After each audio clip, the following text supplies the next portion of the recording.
Welcome back to my channel. In this video, I want to share a disturbing story with you coming out of Atlanta, Georgia on March 24th of 2021.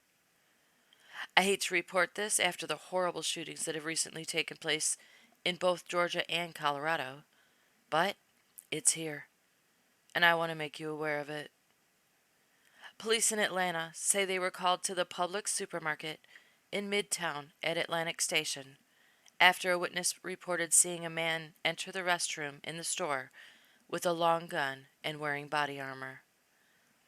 The witness told the store manager what she saw, and 911 was called. Police arrived on the scene within minutes, and as the armed man exited the restroom, police say they immediately took him into custody. They said when they took the 22-year-old man into custody, they confiscated his body armor and 5 guns, 2 long guns, and 3 pistols. Police say no one was hurt while he was in the store, but the question is, why was he in the store, so heavily armed, wearing body armor? Now I know what it obviously looked like he was prepared to do there, which is absolutely terrifying, but was he stopped before he had the chance? Or did he do it for shock value, knowing that everyone is on high alert after the tragic shootings that have recently taken place? The reason I ask is because Georgia is an open carry state. So even though Publix says they have a no-gun policy in their stores, could he have done it thinking he would get away with terrifying people who saw him just because he could?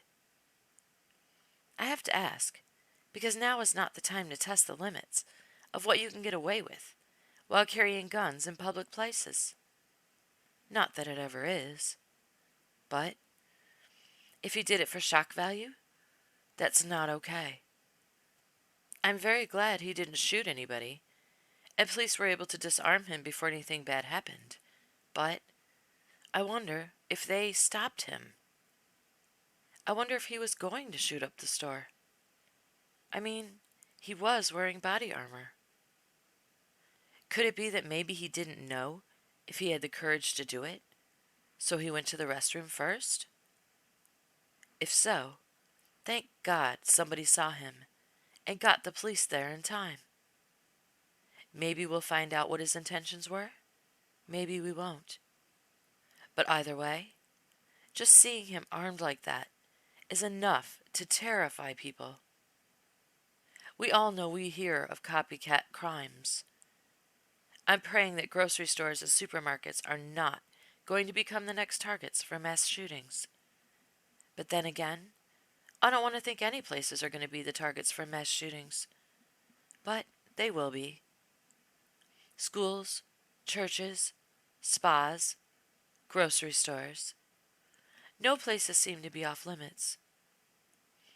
I wanted to make you aware of this story because sometimes when a shooting happens, we think it's an isolated incident. And it may be, but we just saw the tragic shootings that took place at the spas in Atlanta. Then we saw the horrific shooting at the King Soopers grocery store in Boulder, Colorado. Now we have a heavily armed man wearing body armor arrested in a grocery store in Atlanta. It may have been nothing. It may have been everything. We don't know. But we need to stay aware. We need to be paying attention to people wherever we go, because we just don't know when we might see something that can stop a shooting, just like the witness in the Publix may have. Police say they are conducting a mental evaluation on the armed man, and a thorough investigation is being conducted. Shortly after police took him into custody, they say they were notified of a suspicious package at the same location. The area was evacuated, and an investigation is being conducted. There's been no word yet on the suspicious package that I've seen, and police are saying they do not know yet whether the suspicious package is in any way linked to the armed man. It goes without needing to be said that it's tragic that we have to be worried to even shop for groceries. But now that some of the COVID restrictions are being lifted, people are getting out and about more, and more people would be in stores, as we should be able to be. But by doing that, are we just going to become targets? Staying home kept us safe from mass shootings, but then we saw an increase in domestic violence incidents and murders.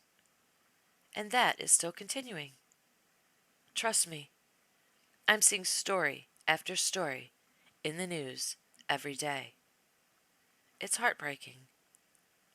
The evil coming out of people is just unreal, and we have to somehow find a way to deal with it.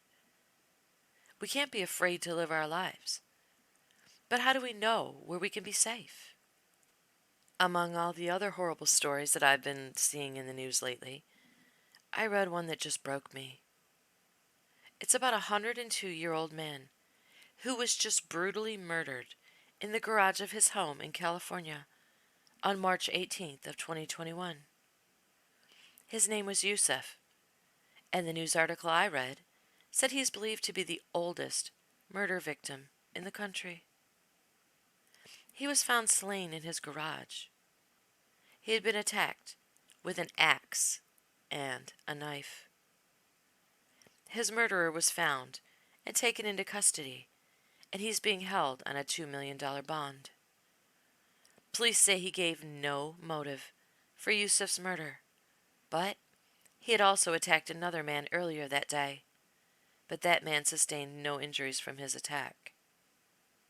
102 years old.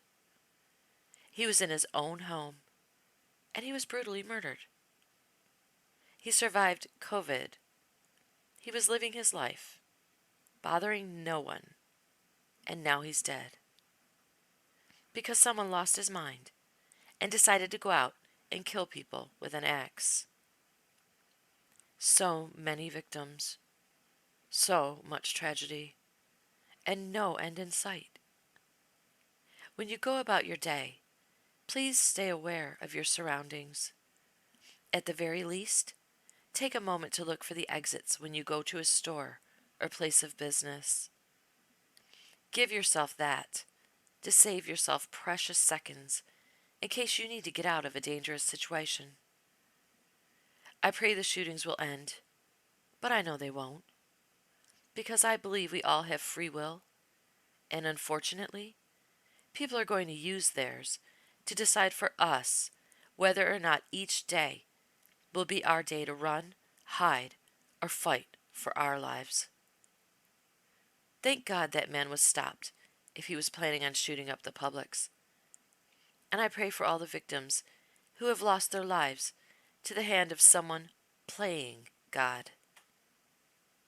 Stay safe out there, and I'll see you on my next video.